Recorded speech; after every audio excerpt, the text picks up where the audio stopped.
Iniciamos la clase de hoy. El tema que vamos a revisar es sentidos especiales. Corresponde al capítulo 17 del libro oficial de la asignatura de morfofunción.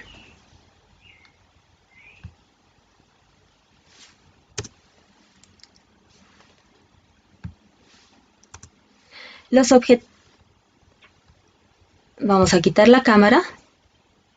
Y vamos a hablar de los objetivos de aprendizaje. Van a ser describir la estructura del sentido del olfato, identificando los receptores del olfato y la vía olfatoria hasta el encéfalo. Describir la estructura del sentido del gusto, identificando sus receptores y el proceso de transmisión de las señales gustativas al encéfalo. Describir toda la configuración interna del globo ocular, el proceso de la formación de las imágenes, visión binocular y los receptores de la vía visual hasta el encéfalo. Describir la estructura del oído externo, medio e interno, los receptores para la audición, el equilibrio y la vía de transmisión de impulsos nerviosos hasta el encéfalo.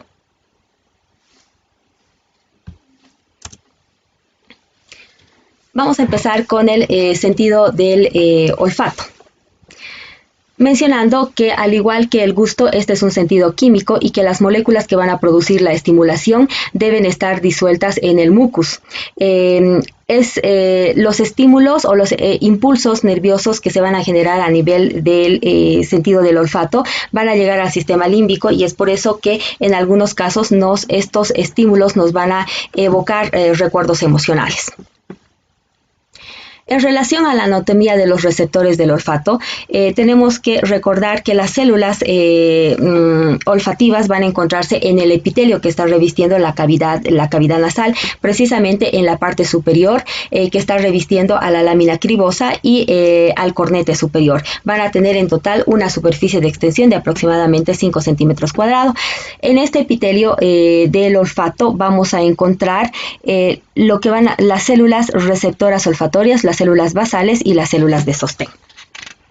Las células receptoras olfatorias son estas células que van a presentar dos prolongaciones. Un axón que va a atravesar los orificios de la lámina cribosa para terminar en el bulbo olfatorio. Y una otra prolongación que son las dendritas, que van a tener la forma de un bulbo. Estas dendritas van a formar una especie de cilios olfatorios que son inmóviles y que van a tener en su membrana plasmática receptores para las sustancias odoríferas, que son las partículas que van a producir la estimulación. A este nivel, a nivel de los cilios olfatorios, es que se producen las reacciones químicas, se van a transformar en potenciales de acción. Vamos a encontrar también a las células de sostén, que son células que se van a encontrar, estas son las células de sostén, que se van a encontrar en el epitelio cilíndrico que está revistiendo la cavidad de las fosas nasales. Va a proveer sostén físico, nutrición y va a proveer también o determinar el medio ambiente eléctrico adecuado para que se produzcan los estímulos. Vamos a tener a las células basales, que se van a encontrar en la base de estas células de sostén, y que son células que se constituyen en células madre, que van a hacer mitosis para formar células receptoras olfatorias. Estas células receptoras olfatorias se van a reemplazar prácticamente cada 2 meses. Dentro del tejido conectivo que está sosteniendo al epitelio al epitelio olfatorio, vamos a encontrar a estas glándulas, que son las glándulas olfatorias o las glándulas de Bowman. Estas glándulas son secretoras de mucus y van a liberar este mucus a la superficie del epitelio respiratorio a través de un sistema de conductos. En este mucus tienen que disolverse las sustancias odoríferas o las moléculas odoríferas para que se pueda producir la estimulación. No hay que olvidar que tanto las glándulas odoríferas como las células de sostén van a tener inervación desde el sistema parasimpático a través de la vía del nervio facial. en relación a cómo se va a producir el estímulo a nivel de la vía olfatoria. Estas moléculas odoríferas que hemos mencionado tienen que unirse a los receptores que se van a encontrar en los cilios olfatorios de las células receptoras olfativas, las cuales están unidas a una proteína G de la membrana celular, que esta proteína G va a activar a la adenilato ciclasa para transformar el ATP en AMP cíclico, que lo que hace es activar los canales de sodio y de calcio para que estos se abran y los iones de sodio y de calcio puedan penetrar dentro del citosol de las células receptoras olfatorias. La acumulación de estos iones en algún momento generará un potencial de acción.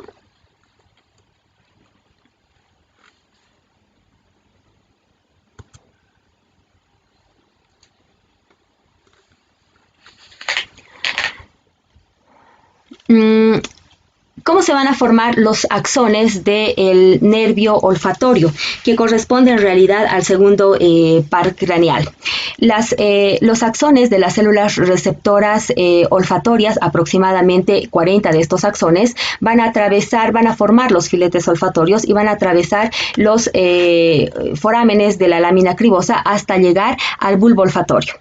En el bulbo olfatorio vamos a encontrar a los glomérulos, que son unas estructuras más o menos circulares, donde las neuronas de la primera neurona de la vía olfatoria, que serían estas células receptoras olfatorias, van a hacer sinapsis con las células mitrales. En realidad son los axones de las células mitrales que van a conformar el tracto olfatorio, que finalmente va a terminar en el área olfatoria de la corteza cerebral, donde se van a producir la discriminación de los olores.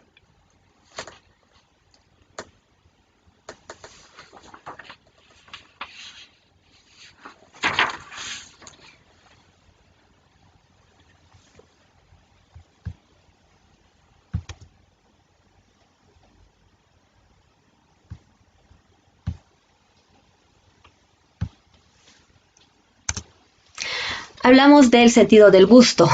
Al igual que el sentido del olfato, este es un sentido químico, pero va a ser mucho más simple que el olfato, ya que a este nivel se van a detectar 5 gustos primarios, que son el salado, el agrio, el dulce, el amargo y el umami. El salado lo caracterizamos por la presencia de cloruro de sodio, prácticamente de sodio, que está presente en la sal común. El agrio por la presencia de iones hidrógeno, como por ejemplo en el limón. El dulce, la presencia de glucosa, de fructosa y otros azúcares artificiales, por ejemplo la sacarina. El amargo está caracterizado por varias sustancias, por ejemplo la cafeína, la morfina, la quinina. Y el umami, que es un sabor relativamente nuevo, que se lo determina o se lo caracteriza como sabroso o sustancioso y está determinado por la presencia del glutamato. Evidentemente existen otros sabores, por ejemplo el sabor del chocolate, la pimienta, el café, que no están comprendidos dentro de estos 5 gustos primarios. Sin embargo, la activación de los receptores, de una combinación de estos de receptores para estos 5 sabores primarios, es lo que va a determinar la diferente variedad o la gama de sabores que podemos captar. Cuando hablamos de la anatomía de los corpúsculos gustativos, tenemos que mencionar que los corpúsculos gustativos se van a encontrar, o los receptores gustativos más bien, se van a encontrar en los corpúsculos gustativos, que van a tener una forma más o menos ovalada. La mayor parte de los corpúsculos gustativos están distribuidos sobre la superficie de la lengua, pero también vamos a poder encontrarlos a nivel del paladar blando, de la epiglotis y a nivel de la faringe. Decíamos que los corpúsculos gustativos tienen una forma ovalada y que van a contener células receptoras gustativas, células basales y células de sostén. En relación a las células de sostén, estas células de sostén van a estar recubriendo aproximadamente a 50 células receptoras gustativas. Las células receptoras gustativas en su borde apical van a presentar una vellosidad o una microvellosidad gustativa que atraviesa el poro gustativo que se va a formar en el corpúsculo gustativo. La parte basal de estas células receptoras gustativas van a hacer sinapsis con las neuronas de primer orden de la vía gustativa. Vamos a tener también a las células basales. Las células basales se van a constituir en células madre que van a hacer mitosis constante para que estas células que se han originado se diferencien primero en células de sostén y posteriormente en células receptoras gustativas. Las células receptoras gustativas en este ciclo de vida que acabamos de describir va a durar aproximadamente 10 días. Es por eso que cuando sufrimos una quemadura a nivel de la lengua por el consumo de líquidos muy calientes, la regeneración se produce en pocos días. Los receptores gustativos se van a encontrar a nivel de las papilas. Las papilas van a estar distribuidas sobre toda la superficie de la lengua y, por ejemplo, vamos a tener a las papilas circunvaladas, que son estas y que son aproximadamente 12 en número, son bastante grandes y circulares y que van a formar un arco en forma de una letra B. Cada papila circunvalada va a tener aproximadamente 100 a 300 corpúsculos gustativos. Vamos a tener a las papilas fungiformes, ¿ya? Las papilas fungiformes que van a estar distribuidas sobre toda la superficie de la lengua y van a contener cada una de ellas aproximadamente 5 corpúsculos gustativos. Luego tenemos a las papilas foliadas. Las papilas foliadas van a encontrarse en una especie de depresiones o de surcos en los bordes laterales de la lengua, pero en realidad los receptores gustativos a este nivel han sufrido una degeneración ya en la primera infancia. Vamos a encontrar también a las papilas filiformes que van a tener la forma de un hilo o forma puntiforme. En realidad estas no tienen receptores gustativos, sino más bien receptores táctiles, pero le van a dar a la superficie de la lengua una estructura rugosa que va a ayudar en la manipulación de los alimentos dentro de la boca.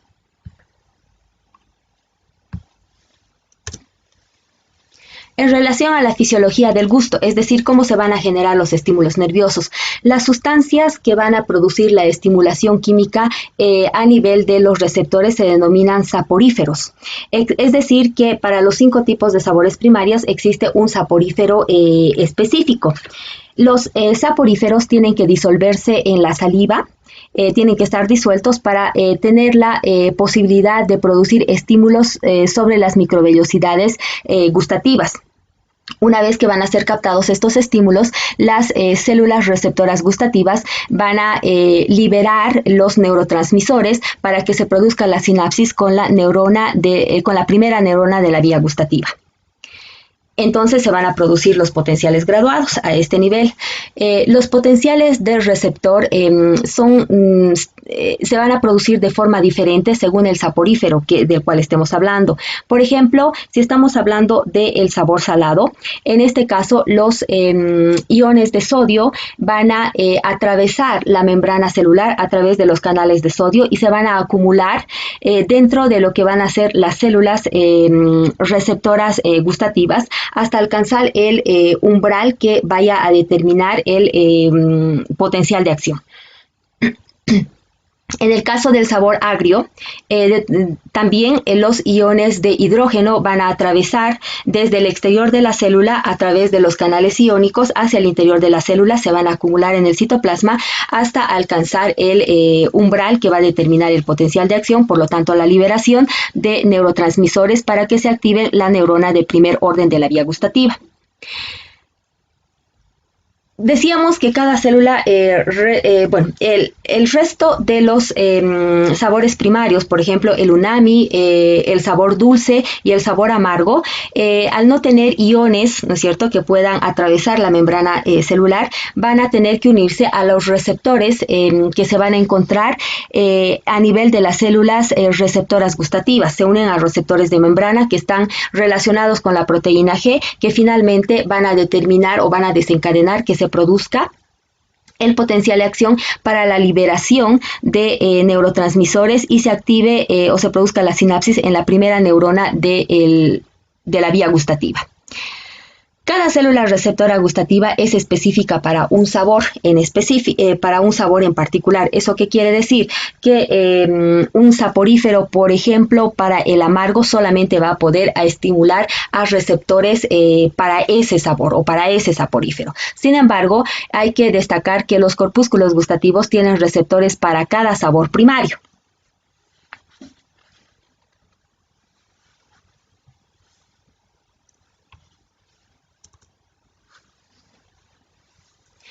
En relación al umbral de adaptación, al igual que en el resto de los sentidos especiales, el umbral de adaptación en el sentido del gusto va a ser algo particular para cada uno de los sabores. Por ejemplo, este umbral es muy bajo para el amargo, un poco más alto para el agrio y más todavía para el dulce.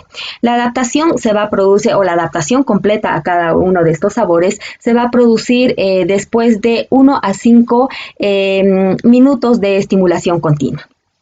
En relación a la vía gustativa, los receptores gustativos que están dentro de los corpúsculos gustativos van a ser inervados por 3 pares craneales. Los receptores que se van a encontrar en los 2 tercios anteriores de la lengua van a estar inervados por los haces del nervio facial, los receptores del tercio posterior de la lengua por el glosofaringio y los receptores faringios, es decir, que van a estar a nivel de la epiglotis y de la pared de la faringe por el nervio vago. Estos 3 haces van a viajar hasta el núcleo gustativo en el bulbo raquídeo y del bulbo raquídeo van a hacer una estación a nivel del tálamo para que posteriormente lleguen al área gustativa primaria de la corteza cerebral donde se produce la discriminación de los sabores.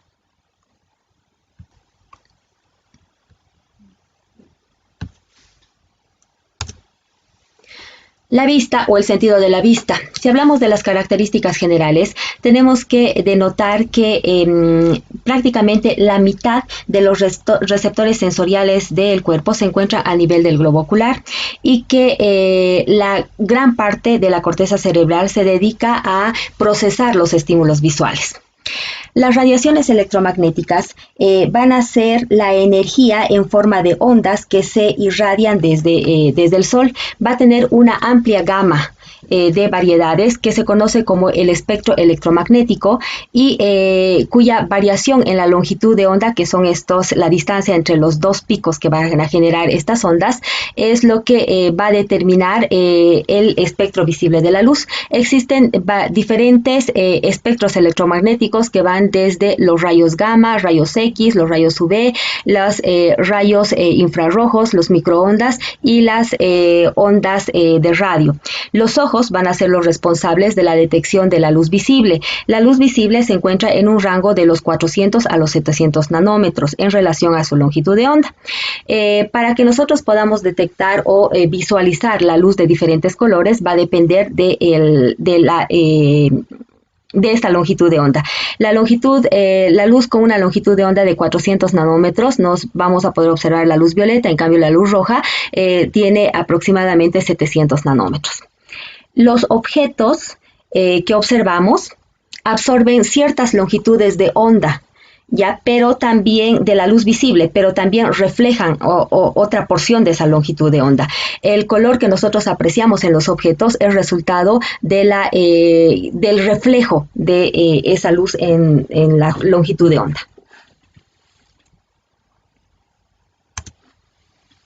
Si hablamos de las estructuras accesorias del globo ocular, tenemos que hablar de los párpados, que son el párpado superior y el párpado inferior, que juntos van a cumplir la función de cerrar el ojo mientras dormimos, es decir, una protección del ojo mientras dormimos, va a proteger también de la luz excesiva, de los objetos extraños, y se va a encargar al abrir y cerrar los párpados de distribuir el líquido lacrimal sobre la superficie del ojo para mantenerlo humectado. A nivel del párpado superior, que es mucho más móvil, vamos a encontrar también las fibras del músculo elevador del párpado superior. Entre lo del párpado superior y el párpado inferior vamos a encontrar esto que es la hendidura palpebral, que va a estar delimitado por las comisuras palpebrales, la comisura lateral que está cerca del hueso temporal y la comisura medial que va a estar cerca del hueso lacrimal, de los huesos propios de la nariz. que es mucho más ancha y va a presentar una estructura sobrelevantada que corresponde a la carúncula lacrimal y que va a contener glándulas sudoríparas y las glándulas sebáceas.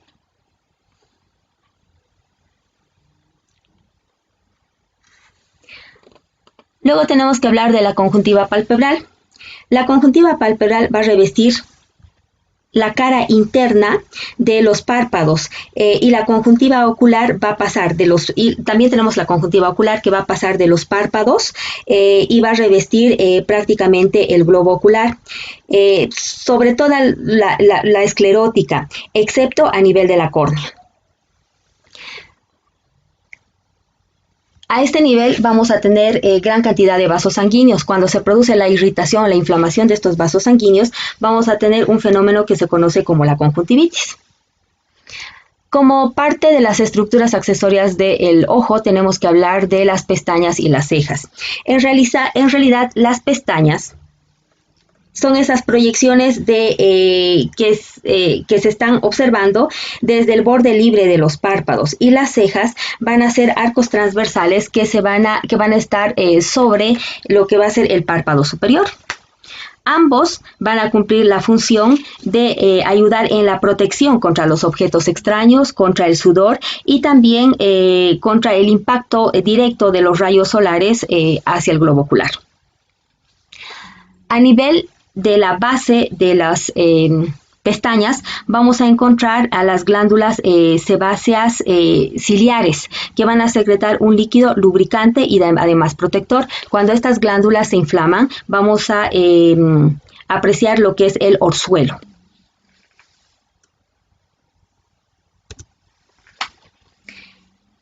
En relación al aparato lacrimal, el aparato lacrimal es un conjunto de estructuras que va a producir las lágrimas, o lo que nosotros conocemos como el líquido lacrimal. Empezamos con las glándulas lacrimales, que van a ser estructuras que tienen más o menos la forma y el tamaño de una almendra, y que a través de 6 a 12 conductos lacrimales va a secretar o va a liberar este líquido lacrimal hacia la superficie del globo ocular, que por el movimiento de los párpados va a ser distribuido sobre la superficie ocular. A nivel de los puntos lacrimales, estas lágrimas van a ingresar dentro de los canalículos lacrimales superior e inferior, que finalmente van a drenar en los sacos lacrimales, y el conducto van a drenar por el conducto lacrimonasal hacia la cavidad nasal, por debajo de lo que va a ser el cornete inferior. Las lágrimas son una solución acuosa que contiene sales, que contiene mucus y contiene una enzima lisosima que tiene acción bactericida. ¿Cuál es la función de las lágrimas? Va a tener función de proteger, limpiar, lubricar, humedecer el globo ocular. Cada glándula lacrimal va a producir aproximadamente 1 ml de lágrimas al día.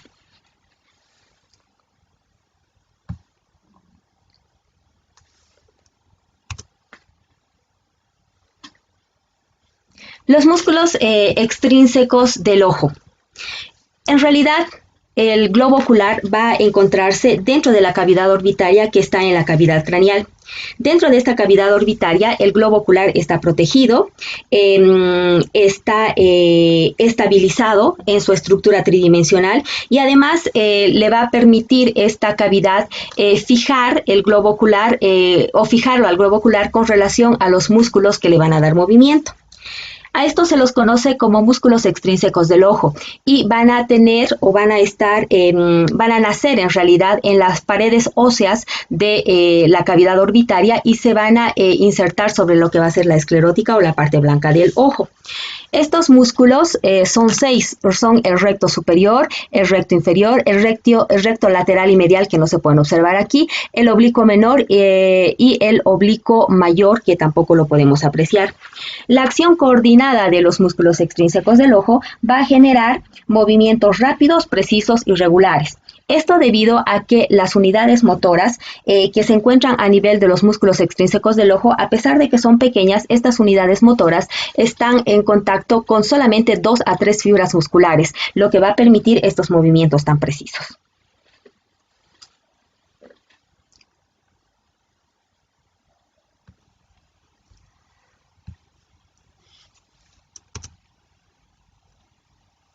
Vamos a hablar de el globo ocular, para mencionar que aproximadamente en el adulto el globo ocular mide aproximadamente 2.5 centímetros y que del total de su superficie solamente su sexta parte anterior está expuesta y el resto está dentro de la cavidad orbitaria. Desde el punto de vista anatómico va a presentar tres túnicas: la túnica fibrosa, la túnica vascular y la túnica íntima, que es la retina. Si hablamos de la túnica fibrosa, que sería la capa más externa, esta va a estar constituida por la córnea y la esclerótica. La córnea es esta estructura transparente que va a cubrir al iris, que es la parte del ojo que tiene color. Por su curvatura, muy importante, la córnea va a ayudar a reflejar o enfocar los rayos luminosos sobre la retina para que se formen imágenes nítidas.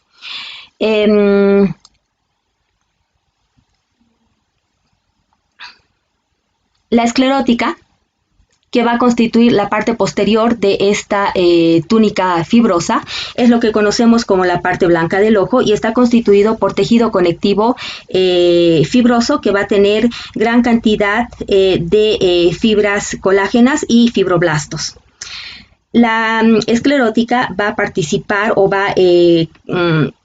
tiene la función de darle forma al globo ocular, de darle rigidez y proteger sus estructuras internas, y también sirve como punto de fijación para los músculos extrínsecos del ojo. A nivel del punto de unión de la córnea y de la esclerótica, vamos a encontrar unos senos venosos esclerales, o también denominados conductos de los conductos de Schilling, que son los que van a drenar el humor acuoso. Luego tenemos a la túnica vascular, que va a estar constituida por la coroides, el cuerpo ciliar e iris. También se denomina uvea a esta capa o túnica vascular. Si hablamos de la coroides, que está por aquí, la coroides es una estructura altamente vascularizada y representa la porción posterior de esta túnica vascular. Va a estar revistiendo prácticamente todo lo que va a ser la esclerótica, y su gran vascularización le va a brindar irrigación a la retina. A este nivel, en la coroides, vamos a encontrar gran cantidad de melanocitos que van a sintetizar el pigmento melanina, que van a ayudar a enfocar los rayos luminosos y que no se produzca la dispersión de estos rayos dentro del globo ocular, lo cual dificultaría la formación de imágenes nítidas sobre la retina. En la parte anterior, la coroides va a transformarse en lo que va a ser el cuerpo ciliar. Este es el cuerpo ciliar, más o menos a partir de, o en el espacio comprendido desde la ora serrata hasta un punto inmediatamente posterior de la unión de la córnea y la esclerótica.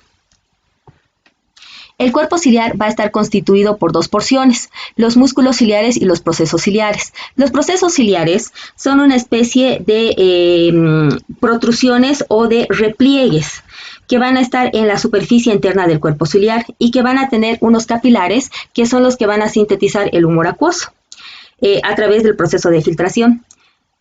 Desde los procesos ciliares se van a extender las fibras de la zónula o ligamento suspensorio que se van a fijar al cristalino. Luego tenemos a los músculos ciliares.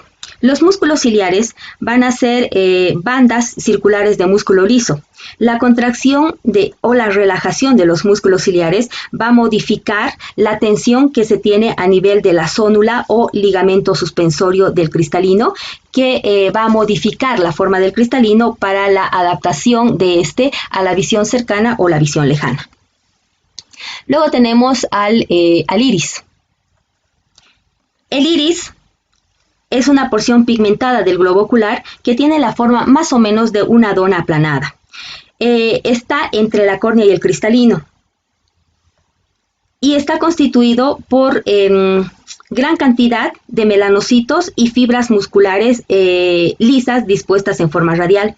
La acumulación o la cantidad de pigmento melanina a este nivel es lo que va a determinar el color de los ojos. Si existe gran cantidad de melanina, entonces vamos a apreciar ojos de color marrón o negros. Si existe escasa cantidad de melanina, los ojos azules, y si existe moderada cantidad de melanina, vamos a apreciar los ojos verdes. Tenemos al iris. La función principal del iris consiste en regular la cantidad de luz que ingresa al globo ocular a través de lo que va a ser la pupila. La pupila es esa perforación que vemos justo en la parte media del iris. Cuando observamos la pupila, la vemos de color oscuro, porque estamos viendo en realidad la capa más posterior del globo ocular, que es pigmentada.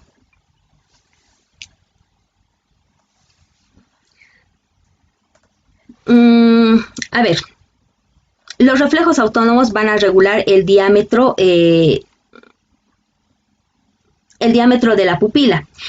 Es así que cuando las fibras parasimpáticas del tercer par craneal se activan, los músculos circulares o el esfínter de la pupila del iris se contrae y esto disminuye el diámetro de la pupila. Esto ocurre cuando el globo ocular es estimulado por una luz intensa. Al contrario, se estaría ocurriendo esto, ¿no es cierto? En cambio, cuando la luz es muy tenue, se activa el sistema simpático y en este caso se van a activar las fibras musculares radiales del iris, produciendo la dilatación de la pupila, como en este caso.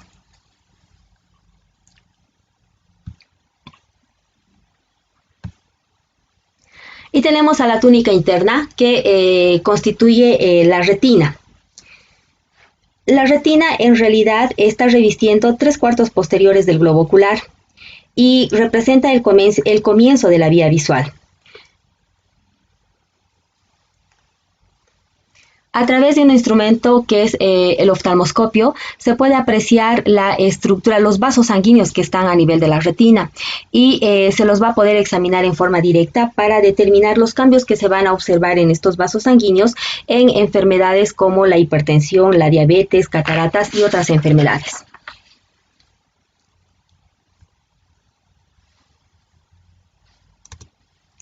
También gracias al oftalmoscopio vamos a poder identificar otras características a nivel de la retina. Por ejemplo, la papila óptica, que es el punto o el lugar por donde van a emerger las fibras del nervio óptico o segundo par craneal.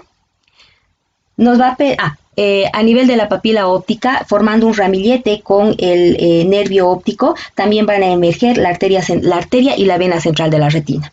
También vamos a poder apreciar a través del oftalmoscopio una estructura que corresponde a la mácula lútea, que es en realidad la porción posterior de la retina, si tomamos en cuenta el eje exacto del ojo. En él vamos a encontrar, a nivel de la mácula lútea, vamos a encontrar una pequeña depresión que es la fovea central, que contiene a los conos, o solamente contiene conos, y es el punto de mayor agudeza visual.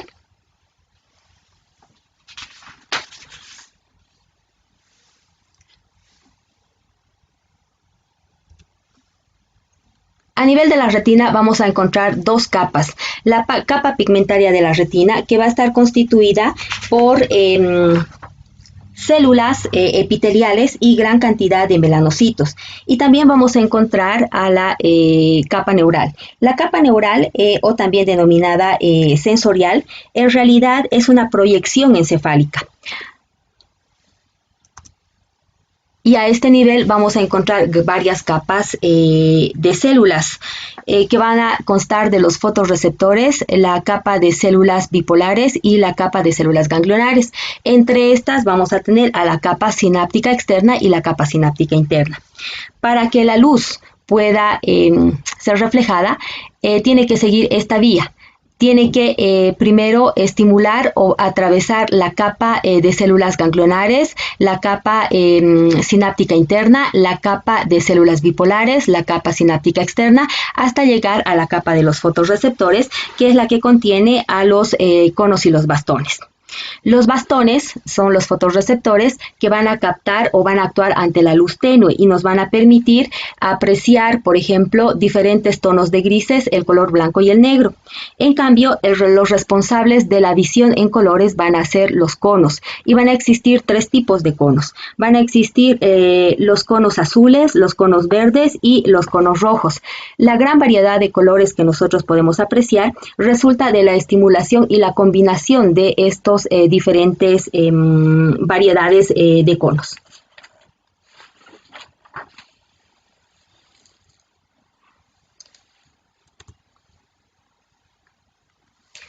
El cristalino.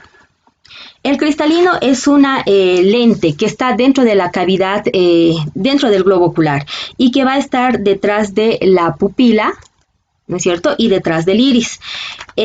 Las estructuras o las células que están constituyendo al cristalino, entre estas células van a estar una proteína que se denomina cristalina, que tiene una disposición así como las capas de una cebolla y es lo que le va a dar el medio refractivo al cristalino.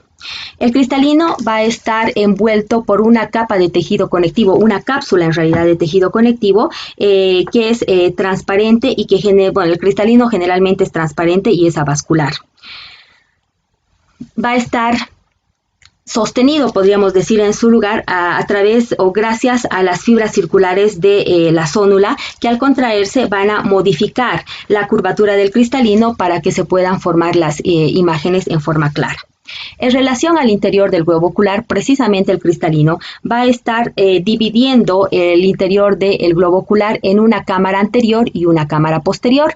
La cámara anterior va a constar la cavidad anterior va a constar de la cámara anterior y la cámara posterior. Esta cámara anterior se va a encontrar entre la córnea y el iris. Esta sería la cámara anterior.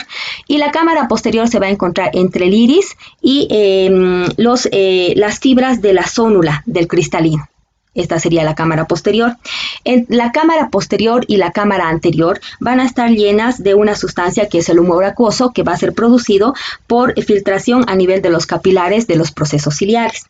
Este humor acuoso se va a drenar constantemente en unos conductos que se conocen como los conductos de Schilling y se va a renovar prácticamente en su totalidad cada 90 minutos.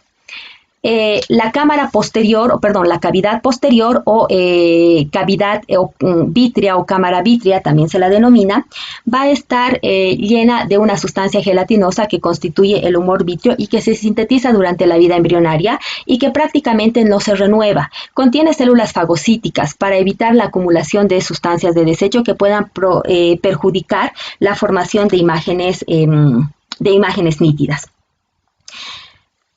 El globo ocular tiene una presión aproximadamente de 16 milímetros de mercurio. En realidad, el humor acuoso es el responsable de esta presión intraocular, aunque también participa en menor grado el humor vítreo.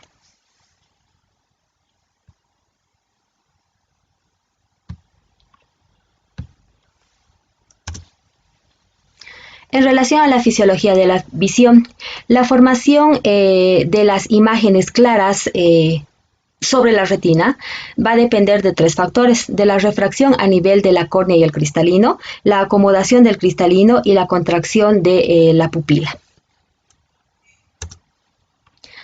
La refracción es el desvío de los rayos luminosos a través de una sustancia transparente. Cuando estas sustancias tienen una densidad diferente. En este caso, el paso del aire que es un medio transparente, y el agua, que es otro medio transparente. Entonces, esa es la refracción, es la desviación que van a sufrir los rayos luminosos al atravesar dos sustancias transparentes con una densidad diferente.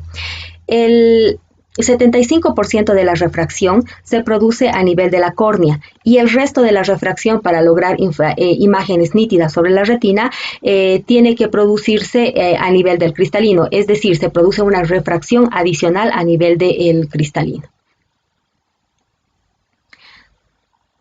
las imágenes que se van a formar en la retina están invertidas, no solamente de arriba hacia abajo, sino también de derecha hacia izquierda.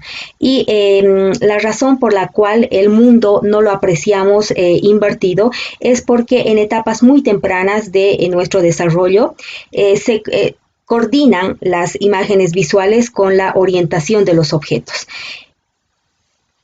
Cuando apreciamos a un objeto a más de 6 metros, los rayos luminosos que proyectan o que refractan van a atravesar o van a tener una dirección más o menos paralela entre sí para formar, ingresar por el globo ocular y formar imágenes claras en la retina. En el caso de que estemos observando un objeto a una distancia menor a los 6 metros, los rayos luminosos que va a refractar el objeto van a dirigirse en sentido convergente, es decir, que se van a acercar entre sí para que se pueda formar una imagen clara a nivel de la retina. La acomodación es el aumento de la curvatura. Bueno, el proceso de acomodación se va a producir a nivel del cristalino, que es una lente biconvexa. Entonces, el aumento de la curvatura del cristalino para la visión cercana es lo que va a producir, es decir, una visión de un objeto a menos de 6 metros, va a producir la imagen clara sobre la retina. Y cuando la distancia es mucho mayor es igual o mayor a 6 metros, entonces el cristalino está prácticamente relajado, más o menos plano, y esto va a permitir también que las imágenes se vayan formando en forma nítida sobre la retina. El otro fenómeno que participa en la formación de imágenes nítidas es la constricción de la pupila, es decir, hay que regular la cantidad de luz que va a ingresar a través de la pupila dentro del globo ocular, y esto se logra evidentemente gracias a la contracción producida por la estimulación de los músculos circulares del iris. El proceso de acomodación o de regulación de la cantidad de luz que va a ingresar a través de la pupila dentro del globo ocular y la acomodación del cristalino es algo que ocurre en forma, simultánea, podríamos decir. Una característica particular de la visión humana es la visión binocular, es decir, que cuando nosotros observamos un objeto o un grupo de objetos, nos fijamos en un punto. Y cuando ese objeto es lejano, entonces los rayos que refractan van a penetrar a través de la pupila y se van a proyectar sobre la retina en forma clara. Pero si nos acercamos a ese objeto, entonces nuestros ojos van a girar van a rotar hacia la línea media, lo cual se denomina convergencia, lo cual va a facilitar o va a permitir que se formen las imágenes nítidas sobre la superficie de la retina. Este fenómeno de convergencia se logra gracias a la contracción coordinada de los músculos extrínsecos del globo ocular.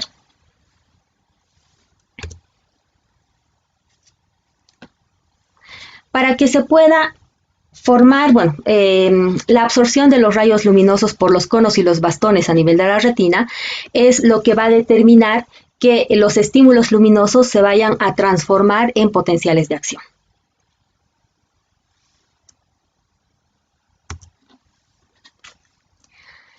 Las células ganglionares que van a abandonar la retina son las que van a formar los axones del nervio óptico. El nervio óptico se va a dirigir en sentido posterior hacia el quiasma óptico, donde la mitad de sus fibras se van a cruzar al lado opuesto para formar posteriormente el tracto óptico, que van a hacer una estación a nivel del núcleo geniculado del tálamo y finalmente van a viajar estas fibras al área visual primaria. Este cruce de los haces del músculo o de las fibras del músculo óptico al lado opuesto a nivel del quiasma es lo que nos permite la visión binocular.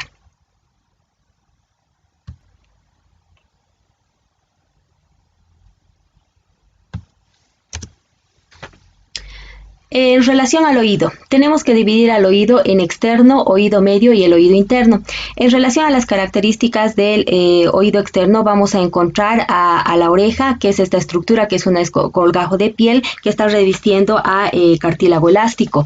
Vamos a encontrar al conducto auditivo externo, que va a medir aproximadamente 2.5 centímetros y que vamos a tener como límite de este conducto auditivo externo y del oído externo en realidad a la membrana del tímpano. Vamos a encontrar también cerca de la porción de la apertura del conducto auditivo externo algunos pelos y las glándulas conocidas como glándulas ceruminosas.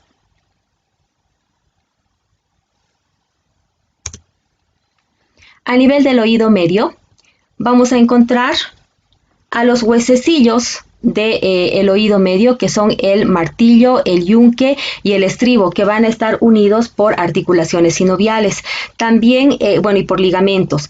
También vamos a encontrar en el oído medio el músculo tensor del tímpano y el músculo estapedio. Vamos a encontrar en el oído medio que el estribo, la placa del estribo está en contacto con la ventana oval e inmediatamente por debajo de la ventana oval vamos a tener la ventana redonda que va a estar cerrada o en contacto con la membrana timpánica secundaria. Vamos a encontrar a la tuba auditiva o trompa de Eustaquio que va a abrirse en la nasofaringe y que su misión es regular la presión a nivel del oído medio para que cuando se detecten las ondas sonoras, si hay una presión equilibrada, atmosférica equilibrada, entonces no se va a producir dolor a nivel de la recepción cuando se perciban estas ondas sonoras a nivel de la membrana del tímpano.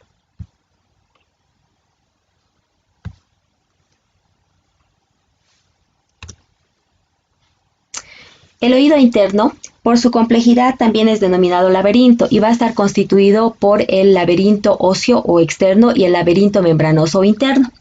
El laberinto óseo va a contener a la perilinfa y el laberinto membranoso va a contener a la endolinfa.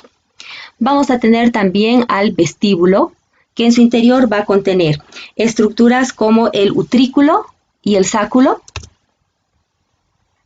Ahí está. Dentro del vestíbulo vamos a encontrar al utrículo y al sáculo. También de esta porción vamos a ver que se van a formar los conductos semicirculares, que son tres, uno anterior y otro posterior, que tienen dirección vertical y el lateral que tiene una dirección horizontal. La porción más amplia de los conductos semicirculares se denomina ampolla de los conductos semicirculares. Vamos a tener también la cóclea, que va a tener la forma más o menos del caparazón de un caracol y da casi 3 vueltas alrededor de una estructura que se denomina modiolo. Si hacemos un corte transversal a nivel de la cóclea, se van a poder observar el canal coclear, la rampa timpánica y la rampa vestibular, que están separados excepto a nivel del helicotrema.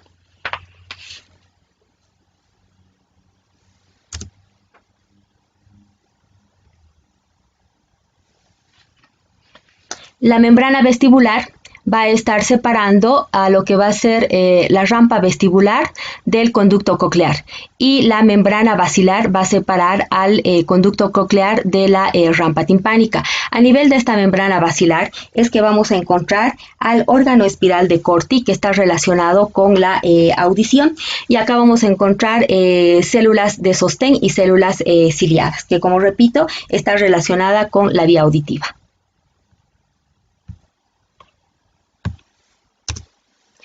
¿Cómo es que las ondas sonoras van a estimular a las células ciliadas para que se generen los potenciales de acción? Esta es la vía que se sigue. Las ondas, el pabellón auricular va a captar las ondas sonoras, que las va a conducir a través del conducto auditivo externo, que va a llegar a la membrana del tímpano y van a hacer que esta membrana emita vibraciones, las cuales van a ser transmitidas al martillo, al yunque y al estribo. Cuando el estribo presente vibraciones, esto va a hacer que se empuje a la ventana oval, lo que va a provocar la vibración del contenido del líquido de la cóclea. Esto va a estimular a la rampa timpánica y también a la rampa vestibular, lo que va a hacer que el líquido contenido en esta última produzca un abombamiento hacia el oído interno de lo que va a ser la ventana oval. Se van a estimular la rampa vestibular y la membrana se va a estimular la membrana timpánica y la membrana la membrana basilar. Ya se va a estimular la membrana basilar. No hay que olvidar que a este nivel están las células ciliadas que van a formar el órgano espiral de Corti. La vibración de estas células va a permitir que se inicien los potenciales de acción. Una vez que estas células ciliadas hayan iniciado el potencial de acción, los haces nerviosos van a salir hacia el bulbo raquídeo y van a hacer diferentes estaciones hasta llegar al área auditiva primaria. El oído también está relacionado con el equilibrio y tenemos que diferenciar dos tipos de equilibrio, el equilibrio estático y el equilibrio dinámico. Los órganos del oído interno que están relacionados con el equilibrio estático son el utrículo y el saco. ¿A qué nos referimos con equilibrio estático? Nos referimos al equilibrio que se tiene particularmente de la cabeza con relación a la gravedad. Dentro del utrículo y el sáculo, la mácula actúa como un receptor de equilibrio. La mácula va a contener a las células ciliadas y a las células de sostén. Estas células están en contacto con la membrana otolítica que contiene a una sustancia que se constituye en los otolitos. Al mover la cabeza, la membrana otolítica se va a desplazar sobre las células ciliadas y esto va a desencadenar los estímulos nerviosos que van a ser conducidos por los ramos vestibulares del nervio vestíbulo coclear o del octavo par.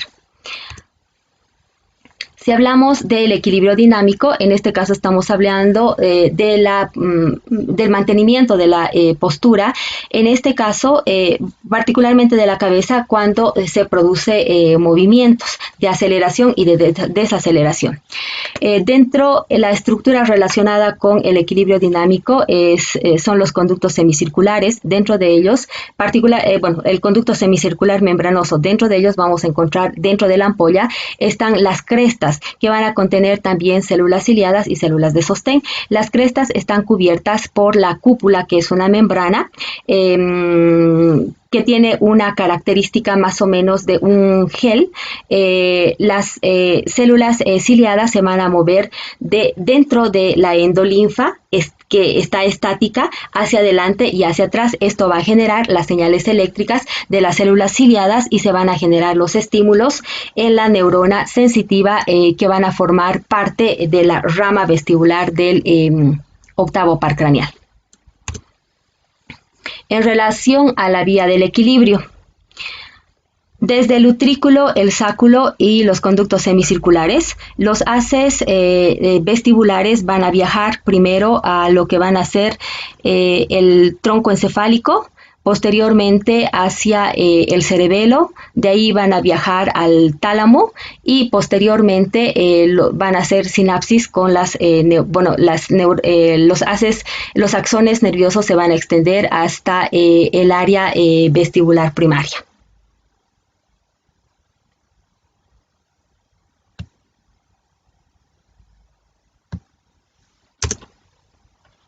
Con eso habríamos concluido este capítulo bastante extenso que es órganos de los sentidos. Esa es la bibliografía que hemos utilizado. Y este es un anuncio importante para ustedes. Muchísimas gracias.